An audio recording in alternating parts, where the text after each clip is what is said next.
माननीय शालेय शिक्षण मंत्री यांना अनौपचारिक गप्पांद्वारे शिक्षणविषयक प्रश्नांवर राज्यातील शिक्षण तज्ज्ञांशी साधला सुसंवाद। माननीय दादाजी भुसे शालेय शिक्षण मंत्री यांनी दिनांक 9/9/2025 रोजी राज्यातील शिक्षण तज्ज्ञांशी अनौपचारिक गप्पांद्वारे मनमोकळा संवाद साधला आणि विविध शिक्षण प्रश्नांवर राज्यातील शिक्षण तज्ज्ञांची भूमिका जाणून घेतली। महाराष्ट्रातील शिक्षण व्यवस्था अधिक सक्षम, गुणवत्तापूर्ण आणि काळानुरूप व्हावी यासाठी राज्यातील शिक्षण अभ्यासक, शिक्षण तज्ज्ञ, भाषा तज्ज्ञ यांच्याशी माननीय शिक्षण मंत्री नामदार दादाजी भुसे यांनी अनौपचारिक गप्पांद्वारे सुसंवाद साधला। या गप्पांचा विषय होता शिक्षणाच्या गुणवत्तेत सुधारणा।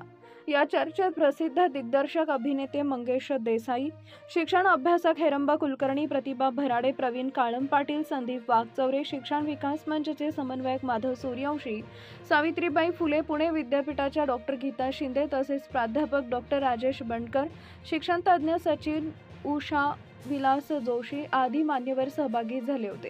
खासदार संदीपजी भुमरेही यावेळी उपस्थित होते। त्यांनीही मौलिक सूचना मांडत शैक्षणिक पायाभूत सुविधा आणि ग्रामीण शाळांच्या समस्या यांवर भर देण्याची गरज अधोरेखित केली आहे।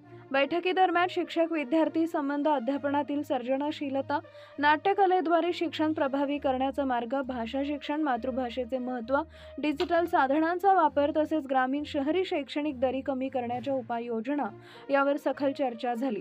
तज्ज्ञांनी शिक्षणातील नवनवीन प्रयोग आणि जागतिक दर्जाचा मानदंड गाठण्यासाठी धोरणात्मक बदलांची गरज व्यक्त केली। शिक्षण मंत्री दादाजी भुसे यांनी सर्व मान्यवरांची भूमिका समजून घेतली आणि त्या काळात पुढील अशा चर्चांचा विस्तार करून त्यातून आलेल्या सूचनांची अंमलबजावणी करण्याचा मनोदय व्यक्त केला। महाराष्ट्रातील विद्यार्थ्यांना गुणवत्तापूर्ण, दर्जेदार आणि रोजगाराभिमुख शिक्षण मिळावे यासाठी समाजातील विविध घटकांचा सहभाग महत्त्वाचा आहे असं ते म्हणाले।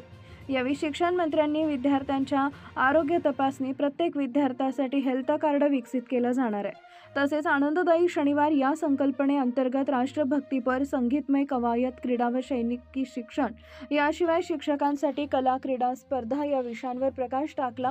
अध्ययन अध्यापनासोबतच सांस्कृतिक व कलात्मक सहभाग वाढवण्याची गरज व्यक्त केली। बैठकीतून शिक्षण, प्रशिक्षण, अभ्यासक्रम समृद्धी, सांस्कृतिक दृष्टिकोनातून शिक्षणाची उन्नती आणि तंत्रज्ञानाचा वापर वाढवणे या संदर्भात सूचना पुढे आल्या।